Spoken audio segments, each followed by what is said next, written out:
Two of America's most wanted in the same motherfucking place at the same motherfucking time. Nakita ko lang itong mga kapatid, legendary na paghaharap ni Muhammad Ali, at kung hindi ako nagkakamali, yung legend na yon na nakatayo na sinisindak siya ay si Frazier. Pero makikita niyo sa video na yon, hindi man lang tumayo si Muhammad Ali. Dumating yung kapatid niya. Parang bodyguard niya yung kapatid niya eh. Hindi siya, parang si Muhammad Ali, sharing na lang natin pag-usapan to. Pero yung isa, yung kalaban niya mainit. Tapos lumapit yung kuya na bodyguard.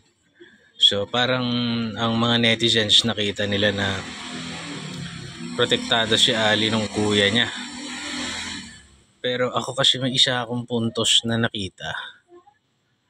Pagka naninindak ka, tapos yung puwet mo, kinain yung pantalon mo, huwag mo nang ituloy. Muwi ka na lang. Ako nangyari yan sa akin eh. Dahan-dahan akong tumayo kasi merong mga tao na meron na silang gustong mangyari. Pagtayo ko, slowly yung pagtayo ko. Pero nararamdaman ko, hinihigop nung puwet ko yung pantalon. Hinihigop niya. So nung pagkatayo ko, higop na. Kain na nung puwet ko.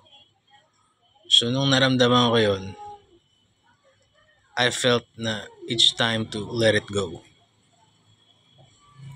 It's not a good look. God bless.